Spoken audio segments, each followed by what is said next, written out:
Hey guys, it's Bro You Whack, and Season 16 is coming to an end here in just a couple days, which means it's the end of the competitive season, and you know what that means.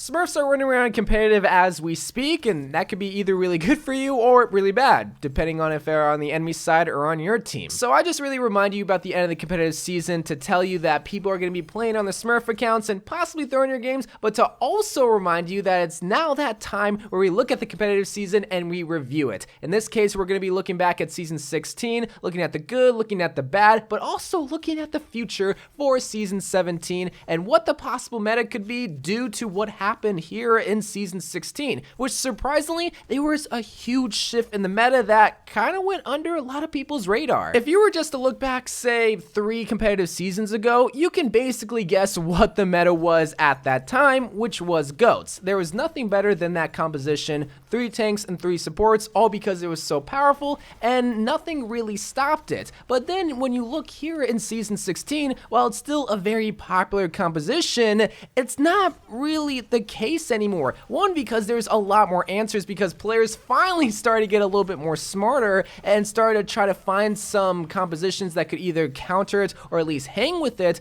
But along with that, people just kind of stopped wanting to play GOATs. They found it to be extremely annoying, and that kind of dissolved the meta. They kind of made this pact with each other saying, all right, we will not run GOATs if you promise not to also run GOATs. And I think people kind of like that idea because at that point they could play DPS. But there was always that one jabroni that said, hey guys, why don't we run GOATs? And then it just ruins everything, but not anymore, because now besides having to run a GOATs to counter their GOATs, now you can be a little bit more creative with the picks to at least stop that composition. Now again, I won't forget about Blizzard's effort when it came to them trying to stop their own monster that they created, which was the GOAT meta, nerfing specific heroes that were viable in that composition and buffing heroes that could possibly counter a little bit easier. But it was also just us as the players, I feel like, that helped kind of bring the GOAT composition at least down to earth level. Because due to this being such a huge issue, we had to create a solution that involved us bringing other compositions. And especially when Baptiste came about, we have to think about the bunker comp that not only stopped the GOAT composition, but also possibly replaced it with this brand new annoying composition that required an Orisa, Baptiste, Mercy, and Bastion that couldn't be easily stopped.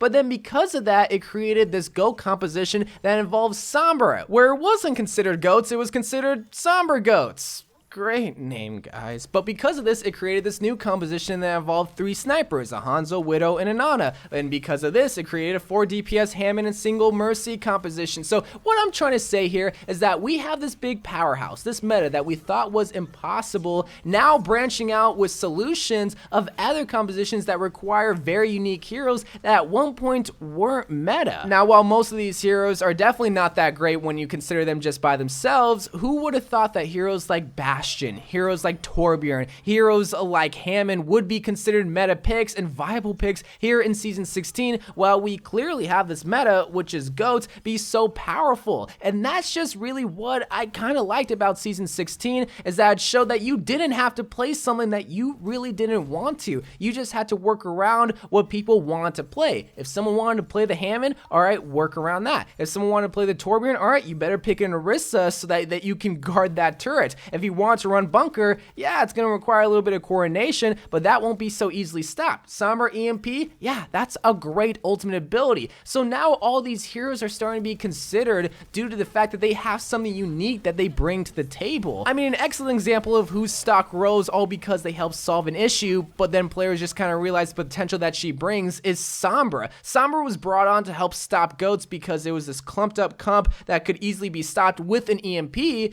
But then players started to see the potential that she brings, even not against GOATs, just against regular compositions. So because of that, now Sombra is a lot more frequently used and a lot more meta, where 5 seasons ago, she was never considered. But she never really changed, other than maybe the health pack hack buff that she received. And this has been something that I really admire about Blizzard, is that they're taking the Modern Warfare 2 route. If you guys don't know what I mean by that terrible metaphor, if you've never played Modern Warfare 2, basically every single gun in that game was good. It was so powerful to the point where nothing was underpowered, but nothing was overpowered because everything was just that good. And that's what Blizzard is trying to do whenever it comes to this, is not bringing all 6 of these heroes down that's so great in the GOAT composition, but rather just bringing heroes up. Bringing heroes like the Orisa or the Torbjorn or the Hammond up so that they can hang with the GOAT composition to where they're not making these GOAT heroes bad, because nobody likes that. Now yes, with some changes and buff to specific heroes, that can definitely be accomplished, but it's just over time that people are starting to realize the potential that each and every single hero brings.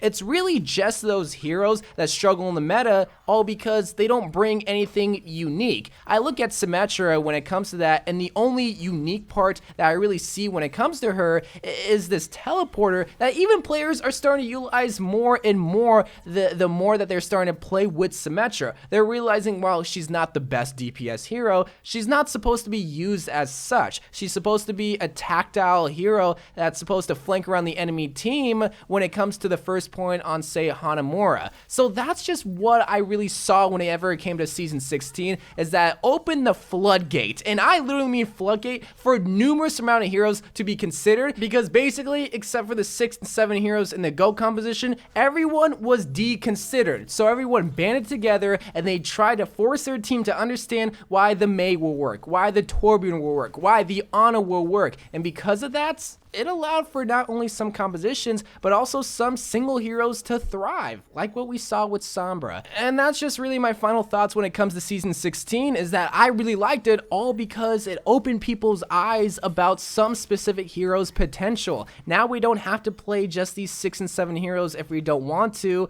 Yeah, well, we might have to play a specific comp if we want to play other heroes like Bastion or Baptiste. At least it's something. At least it allows for coordination to play other heroes. Will Overwatch ever get to that point where we can play heroes like Symetra or like Tracer or Widowmaker, all because we're just simply good with that hero? That's what a lot of people are wanting to do, including Blizzard themselves. But as it stands right now, GOATs is still powerful. Don't forget about GOATs, but also don't forget about these other compositions. Pulled Pork, Bunker, 4 DPS with a Pharmacy. There is so much that you can really do with a combination of heroes.